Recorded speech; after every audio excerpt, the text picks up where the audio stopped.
When I opened the door that afternoon, the last person I expected to see was my ex-husband's new wife, Emily. She stood there with that same smug smile I remembered from the divorce hearing. Behind her was Tom, my ex, looking uncomfortable but silent. Emily tilted her head, still smiling, and said, "We're here for our furniture." Her words sliced through the quiet of my living room, and I felt my heart drop. I stared at her for a moment, trying to process what she meant. "Your furniture?" I repeated slowly. "You mean my furniture? The ones I bought long before Tom ever moved in?" She shrugged casually, her smirk never fading. "Tom says these pieces were shared property. Since I'm his wife now, that means they're ours." Her tone was full of entitlement, and Tom's silence only made it worse. I could feel anger bubbling up, but I forced myself to stay calm. "Emily, these things were mine before your marriage. There's a reason the court gave me the house and everything in it." She rolled her eyes, pretending to inspect the living room. "Oh, please," she said. "You don't need all this stuff living alone. We, on the other hand, have a family to build." Tom finally spoke, his voice low and hesitant. "Maybe we can just take the coffee table and the dining set. That's fair, right?" I turned to him, disbelief flooding my chest. "Fair? Tom, you left me with nothing but memories and bills. The least you can do is let me keep my furniture." He couldn't look me in the eyes. Emily, however, seemed to enjoy every second of my frustration.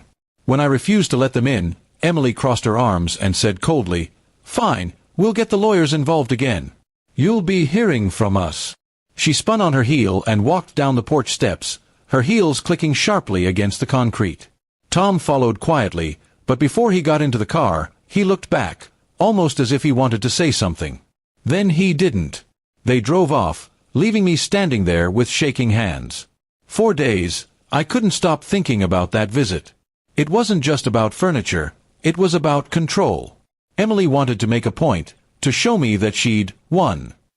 She had my ex-husband, and now she wanted to take whatever was left of my peace. But what she didn't realize was that I was no longer the broken woman she once mocked. I had rebuilt my life from scratch. I decided to gather every receipt, every ownership document I had. If she really wanted to go to court again, I would be ready. I spent the weekend organizing files, making copies, and labeling everything clearly.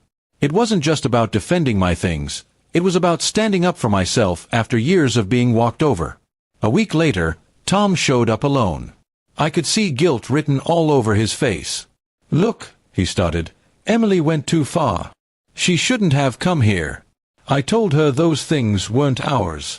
His voice cracked slightly, and I could tell he meant it. I nodded but said nothing. He hesitated before continuing, "She's been difficult lately. Always comparing herself to you." "I'm sorry." I almost felt pity for him. Almost. But I remembered the nights I cried after our divorce, the way he ignored my messages, and the way Emily flaunted their relationship on social media. "Tom," I said softly, "you made your choices. Now you have to live with them. I've moved on, and I suggest you do the same." He looked down, nodded, and left quietly. A few days later, Emily sent a message through her lawyer, an apology. She claimed she'd been emotional and didn't mean to overstep. I didn't buy it for a second, but I accepted the apology just to end the drama. I wasn't going to let her rent space in my mind any longer. Weeks passed, and I focused on my work, my garden, and my peace. For the first time in years, my home felt truly mine. Every corner reminded me of my strength, not my pain. The dining table they wanted so badly became my place of calm, where I wrote, ate, and planned the next chapters of my life. One evening, as the sun set, I received a message from an unknown number. It was Tom. "I moved out," the text read. "You were right about her." I stared at it for a long moment before deleting it. I didn't need to reply. The past had no place in my present anymore. Life has a strange way of balancing things. Emily got what she wanted, and then lost it. I lost everything once, but in the process, I found myself. That day she stood on my porch, she thought she had power over me. But the truth is, she just reminded me of how far I'd come. Now, when I look at that old coffee table in my living room, I smile. It's not just furniture. It's proof that no matter who tries to take from me, I'll always rebuild stronger. And no smirk in the world can take that away.